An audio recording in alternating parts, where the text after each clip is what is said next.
सत श्री अकाल जी। साडे अज दे इस खास प्रोग्राम दे विच तुहाडा बहुत बहुत स्वागत है। और अज असी गल करांगे शहद दी। शहद जो साडी सेहत लई गुणां दा खजाना है, क्योंकि शहद दे विच एंटी ऑक्सीडेंट अते एंटी माइक्रोबायल वर्गियां बहुत सारियां विशेषतावां हुंदियां ने।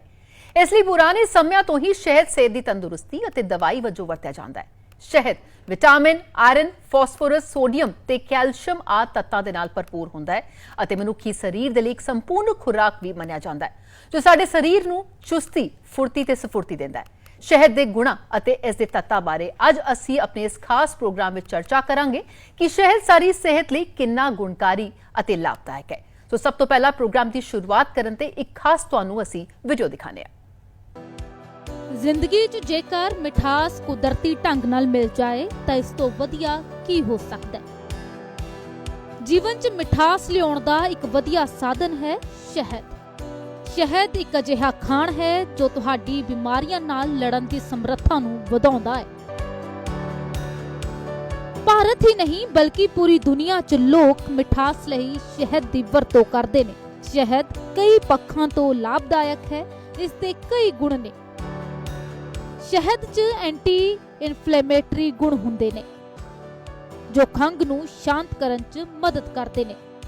जेकर तुसी खंघ तो परेशान हो तां शहद तुहाडी मदद कर सकदा है। दिल दी सेहत लई शहद लाहेवंद है। बीमारियां नाल लड़न दी समर्था नूं शहद वधाउंदा है। पाचन लई भी शहद गुणकारी है। चमड़ी लई भी शहद बेहद लाभदायक है। भार घट करन च शहद मदद कर सकदा है। भारतीय खाण पाण च शहद नूं अमृत दा दर्जा दिता जांदा है। शहद च उन्हां सारे पोषण तत्तां दा खजाना हुंदा है जो तुहाडे शरीर नूं सेहतमंद रखण लई जरूरी ने। कदे-कदे शहद सर्दियां च जम जांदा है। इस नूं शहद दा क्रिस्टलीकरण भी कहंदे ने। बहुत सारे लोग ये मनदे ने कि शहद दा क्रिस्टलीकरण यानी कि मिलावट है, पर नहीं, ये कोई मिलावट नहीं है। शहद दा दाने दाने होके जमना कुदरती है। ये मिलावट दा नतीजा नहीं हुंदा। FSSAI दे मुताबिक शहद तरल, चिपचिपा ते क्रिस्टलीकृत हो सकता है। सो अज दी इस चर्चा विच साडे नाल गलबात करन लई साडे कुछ खास मेहमान भी साडे नाल जुड़ चुके ने, जो शहद बारे सानू जानकारी भी देणगे। से कई अजिहे भ्रम भी ने जिस नूं भी दूर किया जाएगा। तो साडे नाल साडे मेहमान ने डॉक्टर संतोख सिंह जो कि डाइटिशियन ने, अंशुल शर्मा जो कि हनी एक्सपर्ट ने, ते डॉक्टर दीपक वधावन जो कि सहायक प्रोफैसर ने जीव विज्ञान दे, जिन्हां ने कई किताबां भी जीव विज्ञान नूं लैके लिखियां ने।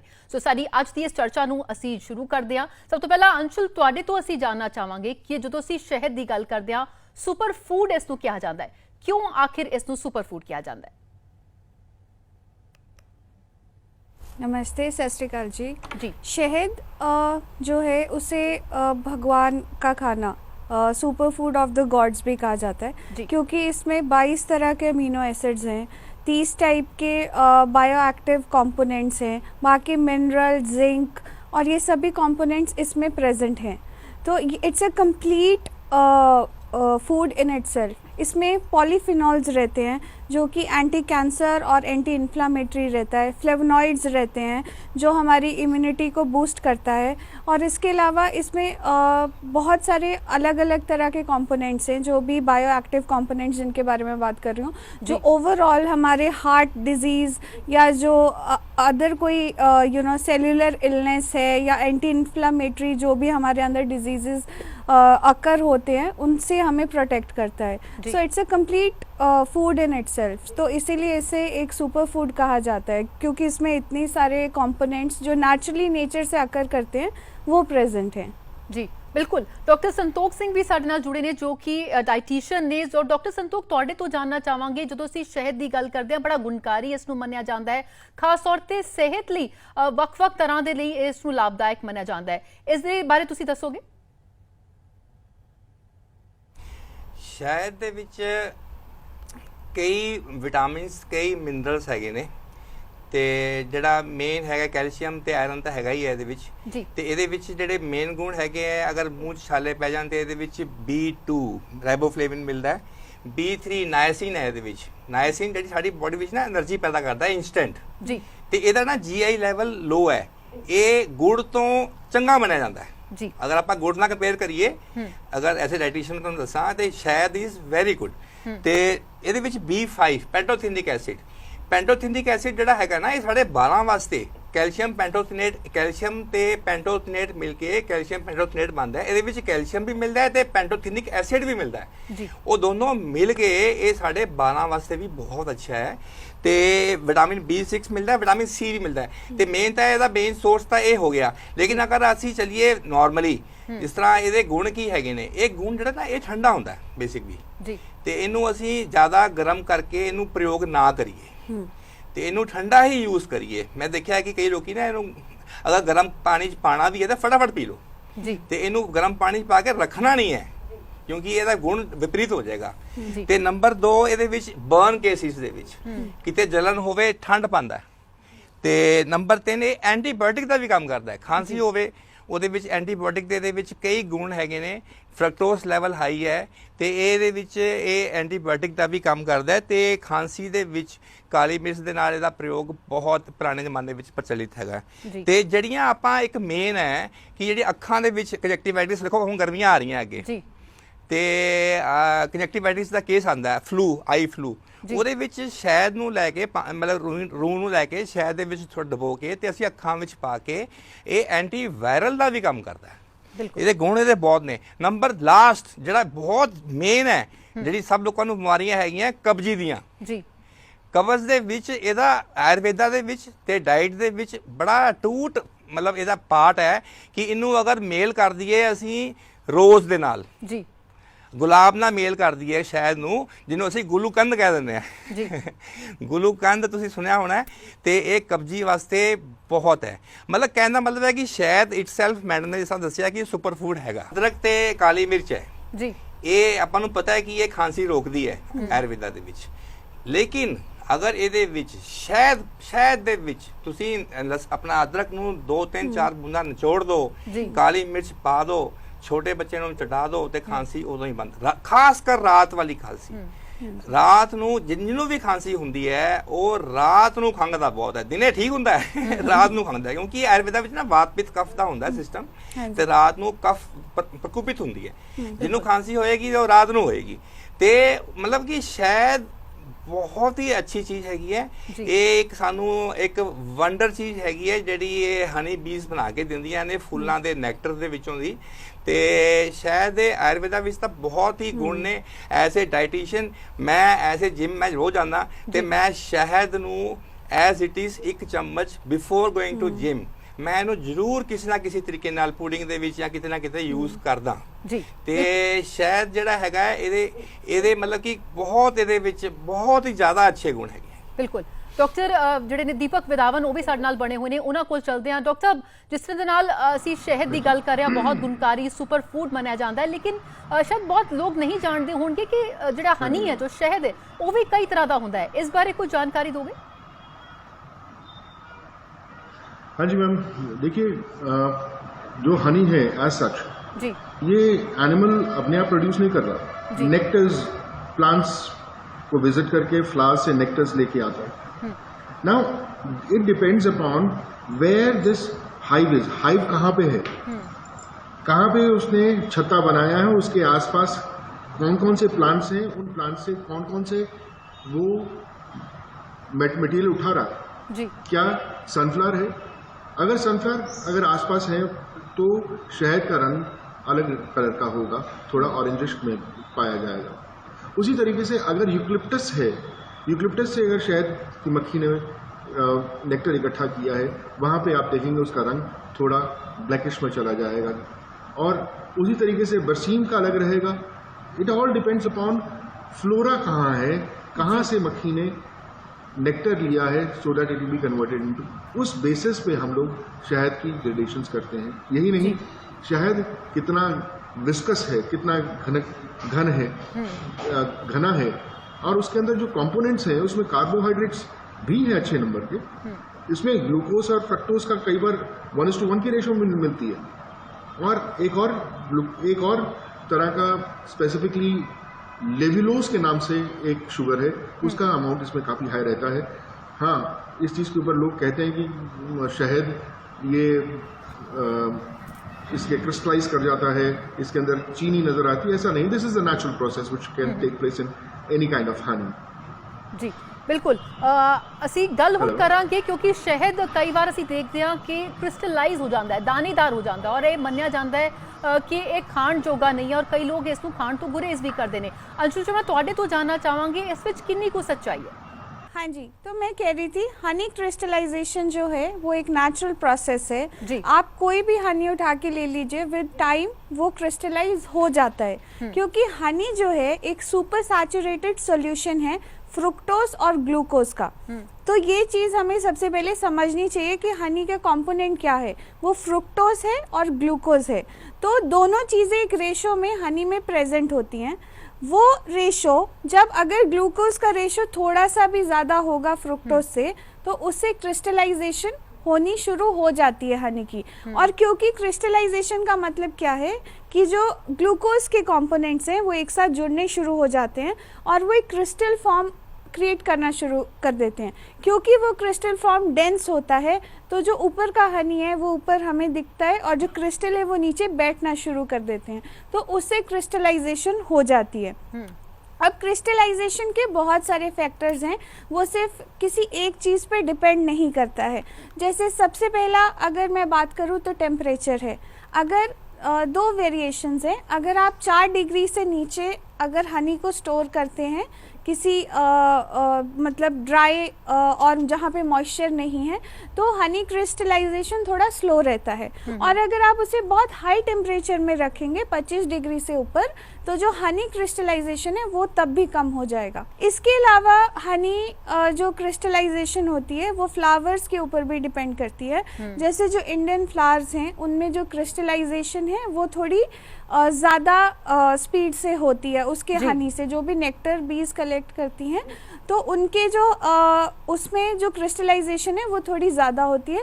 वहीं अगर हम वेस्टर्न हनी को देखें, जैसे मेपल है या यूकलिप्टस फ्लावर का जो हनी है, उसमें जो क्रिस्टलाइजेशन है वो थोड़ी स्लोअर है। उसके अलावा बॉटलिंग का भी इफ़ेक्ट रहता है। जैसे अगर हम कांच की बॉटल में स्टोर करेंगे तो क्रिस्टलाइजेशन जो है वो थोड़ा स्लो होगा, और अगर हम प्लास्टिक बॉटल में उसको स्टोर करेंगे तो वो थोड़ा फास्टर रहता है। बाकी जब हम रिफाइनमेंट करते हैं और उसको कैसे हम यूटिलाइज कर रहे हैं उसके बेसिस पे क्रिस्टलाइजेशन होती है। पर ऐसा कहना कि अगर क्रिस्टलाइज हो गया हनी वो इम्प्योर हो गया या इसमें चीनी मिली हुई है, ऐसा कुछ भी नहीं होता। ये बहुत ही नेचुरल प्रोसेस है और ये एक मिथ है जो लोगों को एक्चुअली में समझना चाहिए और इससे उभर के लोगों को समझना चाहिए कि ये एक नेचुरल चीज़ है। ये कोई करके उसमें चीनी घोल के क्रिस्टल्स नहीं बन जाएंगे।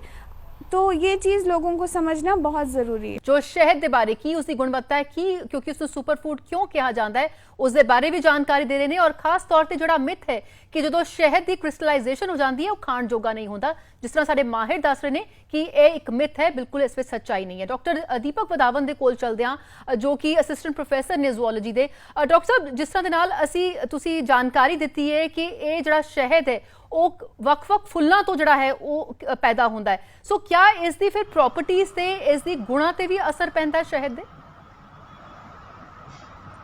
ऑब्वियसली मैम, जो प्लांट्स हैं उनके अंदर से जो नेक्टर मिलेगा that is a plant product, और उसके अंदर अमीनो एसिड्स कैसे रहेंगे, what is the mixture, what is the proportions of different amino acids और प्रोटीन्स, इन सब चीज़ों का उसके ऊपर असर आएगा ही आएगा। मोर ओवर जो शहद जिसको हम शहद बोल देते हैं कि ठीक है, it is being used by humans way back in near about 1200 BC, वहाँ से चलता आ रहा है। और इसकी जो गुणवत्ता है वो सभी लोग जानते हैं।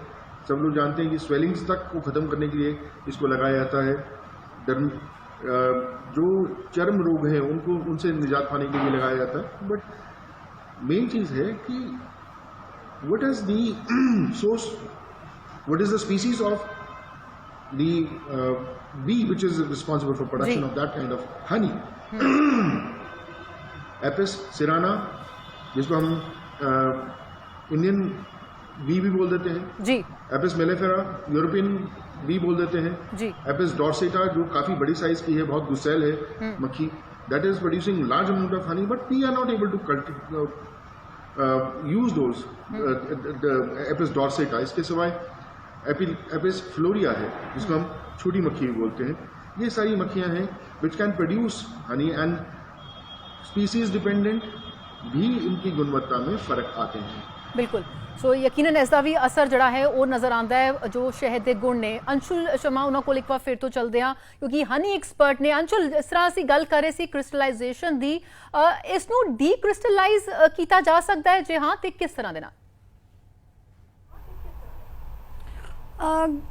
अगर आपको डीक्रिस्टलाइज करना है हनी, तो जैसे आपका कोई डब्बा है हनी का, उसको आप थोड़ा गर्म पानी में रखेंगे तो उससे वो डीक्रिस्टलाइज होना शुरू हो जाएगा। पुराने ज़माने में लोग क्या करते थे, जब हनी क्रिस्टलाइज हो जाता था तो वो बोतल या वो डब्बा उठा के वो धूप में रख देते थे, तो धीरे धीरे वो क्रिस्टलाइजेशन अपने आप हटनी शुरू हो जाती थी और हनी फिर से लिक्विफाइड फॉर्म में आना शुरू हो जाता था। तो इस तरीके से हम कर सकते हैं कि उसको थोड़ा गर्म पानी में हम अगर अपना डब्बा रख दें निकाल के, तो उससे वो डीक्रिस्टलाइज होना शुरू हो जाएगा और दोबारा से ईटेबल होगा। पर कई बार अगर आपके पास चौड़े मुंह वाला कोई डब्बा है तो आप चम्मच से वो वाला हनी भी खा सकते हैं। आपको याद होगा बचपन में हम अपने नाना नानी के यहाँ जाते थे तो हाँ, उनके पास पुराने शहद के मर्तबान या वो सब कुछ पड़े रहते थे, तो उनमें कितना सालों पुराना वो क्रिस्टलाइज्ड हनी पड़ा रहता था और उसको हम निकाल के रोटी के साथ या चावल के साथ खा लेते थे बचपन में। तो वैसे कंज्यूम कर सकते हैं, उसमें कोई बुराई नहीं है, पर क्योंकि कई लोगों को लगता है कि ये शायद ख़राब है या इसे नहीं खाना है या ये वापस लिक्विड फॉर्म में होना चाहिए, तो अगर आप उसे गर्म पानी में वो डब्बा अगर डालेंगे या धूप में रखेंगे तो वो दोबारा से डीक्रिस्टलाइज हो जाएगा और लिक्विड फॉर्म में आना शुरू हो जाएगा। बिल्कुल, बहुत सारे जो है यूरोपियन देश ने अंशुल जिथे कि एक क्रिस्टलाइज शहद का बड़ा प्रचलन है, लोग उसनू बड़ा इस्तेमाल करते हैं, जिस तरह स्मूदीज हो गई या जिस तरह तुसी कह रहे हो कि ब्रेड ते लगाया। लेकिन जे असीं भारत की गल करिए तो इत्थे इन्ना ज़्यादा लोगों के विच मिथ है और इन्ना इस्तेमाल नहीं किया जाता जिन्ना कि होर देशों च किया जाता है। एक्चुअली यहाँ के लोगों में जो मैंने प्रचलन देखा है, जो भी भारतीय लोग हैं उन्हें कहीं ना कहीं मुझे नहीं पता ये चीज़ किस वजह से उनके दिमाग में बैठ गई है। अगर वो देखेंगे कि एक हनी है जो एकदम लिक्विड फॉर्म में है तो उन्हें लगेगा कि ये बिल्कुल प्योर है, और वहीं अगर वो क्रिस्टलाइज देखेंगे तो उनका पहले दिमाग में चीज़ आ जाती है कि इसमें चीनी मिली हुई है। तो ये अवेयरनेस क्रिएट करना बहुत ज़रूरी है हम सभी के लिए। और क्योंकि हमारे भारत में पिछले कितने टाइम से मतलब हनी के छत्ते और ये सब चीज़ें और आयुर्वेदा है हमारे देश में, तो हनी का तो यूज़ सबसे ज़्यादा हमारे देशों मतलब हमारे देश में ही हुआ है। बाहर के देशों जब वो लोग यहाँ आए उन्होंने उस चीज़ को समझा, उसके बाद वो अवेयरनेस बढ़ी है। पर शुरू में सबसे ज़्यादा हनी वो आयुर्वेदा में हो या डेली का जो हमारा लाइफस्टाइल था उसमें, जैसे छोटे होते जैसे सर बता रहे थे कि खांसी जब होती थी तो काली मिर्च और शहद के साथ वो हमें खिला देते थे, कहीं जल जाता था तो उस पर शहद लगा देते थे। तो ये सब चीज़ें तो हमारे पास शुरू से ही हैं, ये कोई हमने किसी वेस्टर्न कल्चर से या कहीं से नहीं सीखी हैं, ये हमारे देश में शुरू से ही थी। पर अब हम इसके लिए बहुत ज़्यादा ओपिनियनेटेड हो गए हैं कि शायद ये गलत तो नहीं है, शायद इसमें चीनी तो नहीं है, पर ऐसा कुछ नहीं है। अगर हम थोड़ा सा रिसर्च करेंगे और इसके बारे में जानने की कोशिश करेंगे तो ये जितने भी हमारे दिमाग में भ्रम है हनी को लेके ये रिजॉल्व हो जाएंगे और हम पहले की तरह जैसे लोग हनी यूज़ करते थे, हमारे पूर्वज यूज़ करते थे, या हनी आयुर्वेदा में यूज़ होता है जैसे सर बता रहे थे, तो हम उसको बिल्कुल वैसे ही अपने लाइफस्टाइल में इंक्लूड कर सकते हैं और उसका बेनिफिट ले सकते हैं। तो जाते जाते अपने तीनों मेहमानों तो असी थोड़े ही शब्दों में जरूर जानना चाहांगे कि तुहाडे मुताबिक ये जो मिथ है कि क्रिस्टलाइज जो हनी है वो हानिकारक है, पर बिल्कुल गलत है, ये सेफ है। डॉक्टर संतोष सिंह तुहाडे तो पहला कुछ शब्दों में जानना चाहांगे। बिल्कुल सेफ है जी। ਜਿਹੜਾ ਕ੍ਰਿਸਟਲਾਈਨ ਹੁੰਦਾ ਹੈ ਤੁਹਾਨੂੰ ਮੈਂ ਸਮਝਾਤਾ ਕਿ ਉਹ ਜੇ ਸੁਕਰੋਜ਼ ਤੇ ਫਰਕਟੋਜ਼ ਦਾ ਲੈਵਲ 38 31 ਦਾ ਇੰਨਾ ਡਿਫਰੈਂਸ ਹੈਗਾ ਇਹ ਡਿਫਰੈਂਟ ਫੁੱਲਾਂ 'ਚ ਇਹ ਮੀਨ ਲੈਵਲ ਆ ਗਿਆ ਨਾ, ਇਹ ਉੱਪਰ ਥੱਲੇ ਹੁੰਦਾ ਰਹਿੰਦਾ ਹੈ ਤੇ ਇਹ ਹੁੰਦਾ ਤੇ ਨੰਬਰ 2 ਮੈਂ ਇੱਕ ਚੀਜ਼ ਹੋਰ ਜੋੜਨਾ ਚਾਹਾਂਗਾ ਕਿ ਜਿਹੜਾ ਸ਼ਹਿਦ ਹੈ ਨਾ ਇਟਸ ਅ ਪ੍ਰੀਜ਼ਰਵੇਟਿਵ। ਇਹ ਕਿਸੇ ਵੀ ਚੀਜ਼ ਵਿੱਚ ਪਾ ਦੋ ਉਹ ਚੀਜ਼ ਖਰਾਬ ਨਹੀਂ ਹੋਣ ਦਿੰਦਾ। ਇਹਨੇ ਕੀ ਖਰਾਬ ਹੋਣਾ ਤੁਸੀਂ ਇਹਨੂੰ ਮੁਰੱਬਾ ਬਣਾਉਂਦੇ ਹੋ ਹੈ ਨਾ, ਮੁਰੱਬਾ ਖਰਾਬ ਹੁੰਦਾ ਕਦੀ? ਮੁਰੱਬਾ ਕਾਫੀ ਦੇਰ ਤੱਕ ਟਿਕਿਆ ਰਹਿੰਦਾ ਹੈ। ਤੇ ਇਹਦੇ ਵਿੱਚ ਹਾਈ ਜਿਹੜਾ ਗਲੂਕੋਜ਼ ਹਾਈ ਫਰਕਟੋਜ਼ ਕਰਕੇ ਇਹ ਪ੍ਰੀਜ਼ਰਵੇਟਿਵ ਹੈ। ਇਹ ਸਗੋਂ ਜਿਹਦੇ ਵਿੱਚ ਤੁਸੀਂ ਪਾ ਦੋਗੇ ਮੁਰੱਬਾ ਬਣਾਉਂਦੇ ਹੋ ਤੇ ਉਹ ਮੁਰੱਬਾ ਕਈ ਮਹੀਨਿਆਂ ਤੱਕ ਖਰਾਬ ਨਹੀਂ ਹੁੰਦਾ ਤੇ ਸ਼ਹਿਦ ਦਾ ਕੀ ਖਰਾਬ ਹੋਣਾ ਹੈ। ਤੇ ਤੁਸੀਂ ਬਾਕੀ ਜਿਹੜਾ ਹਾਂ ਇੰਨਾ ਮੈਂ ਜ਼ਰੂਰ ਕਵਾਂਗਾ ਕਿ ਜਿਹੜੇ रोड साइड ਤੇ ਜਿਹੜੇ ਸ਼ਹਿਦ ਵੇਚਦੇ ਆ ਬੰਦੇ ਤਾਜ਼ਾ ਸ਼ਹਿਦ ਹੈ ਜੀ देखो अपने यहाँ से तोड़ा छत्ता तोड़ा है ਉਹਨਾਂ ਤੋਂ ਅਵੋਇਡ ਕਰੋ ਜੀ, ਉਹਨਾਂ ਤੋਂ ਅਵੋਇਡ ਕਰੋ। ਅੱਛੀ ਰੈਪਿਊਟਡ ਫਰਮਸ ਤੋਂ ਜਿਹੜੇ ਹਨੀ ਮਿਲਦਾ ਮਾਰਕੀਟ ਦੇ ਵਿੱਚ ਉਹਨੂੰ ਯੂਜ਼ ਕਰੋ ਜੀ ਤੇ ਉਹਨਾਂ ਤੋਂ ਅਵੋਇਡ ਕਰੋ ਜਿਹੜੇ रोड साइड ਵੇਚਦੇ ਨੇ। ਬਾਕੀ ਜਿਹੜਾ ਹਨੀ ਕ੍ਰਿਸਟਲਾਈਨ ਹੁੰਦਾ ਉਹ ਬਿਲਕੁਲ ਮਿਥ ਹੈ। ਉਹਨੂੰ ਤੁਸੀਂ ਇਹ ਮੈਂ ਦੱਸਣਾ ਕਿ ਪ੍ਰੀਜ਼ਰਵੇਟਿਵ ਹੈ, ਇਹ ਖੁਦ ਹੋਰ ਚੀਜ਼ ਨੂੰ ਵੀ ਇਹ ਖਰਾਬ ਨਹੀਂ ਹੋਣ ਦਿੰਦਾ। ਬਿਲਕੁਲ, ਸੋ ਇਹ ਇਸ ਦਾ ਫਾਇਦਾ ਹੈ ਕਿ ਹੋਰ ਚੀਜ਼ਾਂ ਨੂੰ ਵੀ ਜਿਹੜਾ ਹੈ ਇਹ ਠੀਕ ਰੱਖਦਾ ਹੈ। ਅੰਸ਼ੁਲ, ਤੁਹਾਡੇ ਤੋਂ ਵੀ ਕੁਝ ਸ਼ਬਦਾਂ ਵਿੱਚ ਜਾਨਣਾ ਚਾਹਾਂਗੇ ਕਿ ਇਸ ਮਿਥ ਨੂੰ ਅਸੀਂ ਅੱਜ ਤੋੜ ਰਹੇ ਹਾਂ ਕਿ ਇਹ ਜਿਹੜਾ ਕ੍ਰਿਸਟਲਾਈਜ਼ ਹਨੀ ਹੈ ਉਹ ਬਿਲकुल भी हानिकारक नहीं है। हाँ जी, तो मैं ये कहना चाहूँगी कि हनी क्रिस्टलाइजेशन जो है वो बिल्कुल एक नेचुरल प्रोसेस है और नेचर में बहुत सारे ऐसे प्रोसेसेस होते हैं जो जिनको यूजुअली लोगों को लगता है कि ये आर्टिफिशियली डन है कुछ चीज़ें, पर ऐसा नहीं होता है। और इसके अलावा हनी हमारे लिए बहुत बहुत बेनिफिशियल है। इसे सुपर फूड ऑफ गॉड्स कहा जाता है और ये कई थाउजेंड्स ऑफ ईयर से हम लोग इसे कंज्यूम कर रहे हैं। और मैं एक लास्ट पॉइंट इसमें ऐड करना चाहती थी, बिकॉज हम हनी के बारे में अवेयरनेस क्रिएट कर रहे हैं कि हनी का जो पीएच लेवल होता है वो 3.4 to 6.1 के बीच में होता है, तो ये हल्का एसिडिक रहता है। और क्योंकि मैंने शुरू में कहा था कि ये एक सुपर सैचुरेटेड सॉल्यूशन होता है फ्रुक्टोज और ग्लूकोज का, तो इसमें वाटर कंटेंट बहुत रहता है। तो इसकी वजह से हनी यूजुअली लोग सोचते हैं कि खराब हो जाता है कुछ टाइम के बाद, ये कभी भी नहीं खराब होगा, ये सालों रह सकता है। अगर इसमें वाटर कंटेंट या मॉइस्चर नहीं जाएगा, ये हमेशा वैसे का वैसे ही रहेगा, इसमें कभी कुछ भी प्रॉब्लम नहीं आएगी। और जो क्रिस्टलाइजेशन है वो एक नेचुरल प्रोसेस है, उसको मत ऐसा सोचिए कि इसमें कुछ ये खराब हो गया या इसमें कुछ प्रॉब्लम आ गई। सो आज ਇਹ ਮਿਥ ਜ਼ਰੂਰ ਲੋਕਾਂ ਦਾ ਹੁਣ ਦੂਰ ਹੋਏਗਾ ਇਸ ਚਰਚਾ ਤੋਂ ਬਾਅਦ। ਡਾਕਟਰ ਦੀਪਕ, ਤੁਹਾਡੇ ਵੀ ਕਲੋਜ਼ਿੰਗ ਕਮੈਂਟਸ ਚਾਹਾਂਗੇ ਇਸ ਤੇ। मैम बिल्कुल सही बात है कि क्रिस्टलाइजेशन एक नेचुरल प्रोसेस है, बट हमें ये देखना है कि क्या हनी प्रोक्योर करने के बाद उसको सही तरीके से प्रोसेस किया गया। बिकॉज हनी मैच्योरेशन एक प्रोसेस है जिसके अंदर 40 डिग्री टेम्परेचर पे इसको रखा जाता है फॉर 24 to 48 आवर्स। अगर मैच्योरेशन सही है, क्रिस्टलाइजेशन अगर फिर होती है, दैट्स अ नेचुरल प्रोसेस। अगर उसके अंदर इम्प्योरिटीज हैं तो crystallization can be problematic, otherwise it is natural process, there is no problem. Maturation is one step which has to be taken care of। जी, बहुत बहुत शुक्रिया सारे ਮਹਿਮਾਨਾਂ ਦਾ ਅੱਜ ਦੀ ਇਸ ਖਾਸ ਚਰਚਾ ਵਿੱਚ ਸਾਡਾ ਹਿੱਸਾ ਬਣਨ ਦੇ ਲਈ। ਔਰ ਉਮੀਦ ਕਰਦੇ ਹਾਂ ਕਿ तमाम ਜਿਹੜੇ ਮੁਸ਼ਕਿਲਾਂ ਨੇ ਜਾਂ ਜੋ ਵੀ ਭਰਮ ਲੋਕਾਂ ਦੇ ਵਿੱਚ ਸੀ ਉਹ ਦੂਰ ਹੋਏ ਹੋਣਗੇ। ਬਹੁਤ ਬਹੁਤ ਸ਼ੁਕਰੀਆ ਅੱਜ ਦੀ ਇਸ ਚਰਚਾ ਵਿੱਚ ਬਣੇ ਰਹਿਣ ਲਈ। ਸੋ ਅਸੀਂ ਉਮੀਦ ਕਰਦੇ ਹਾਂ ਕਿ ਸਾਡੇ ਦਰਸ਼ਕ ਅੱਜ ਦੀ ਇਸ ਚਰਚਾ ਵੇਖਣ ਤੋਂ ਬਾਅਦ ਜੇਕਰ ਤੁਹਾਡੇ ਘਰ ਵੀ ਕ੍ਰਿਸਟਲਾਈਜ਼ ਹਨੀ ਪਿਆ ਤਾਂ ਤੁਸੀਂ ਇਸ ਨੂੰ ਹੁਣ ਸੁੱਟਣਾ ਨਹੀਂ, ਸਗੋਂ ਬਿਨਾਂ ਕਿਸੇ ਝਿਜਕ ਦੇ ਇਸ ਦਾ ਤੁਸੀਂ ਸੇਵਨ ਕਰ ਸਕਦੇ ਹੋ। ਸਾਡੀ ਅੱਜ ਦੀ ਇਸ ਚਰਚਾ ਵਿੱਚ ਬਸ ਇੰਨਾ ਹੀ। ਦਿਓ ਇਜਾਜ਼ਤ, ਧੰਨਵਾਦ।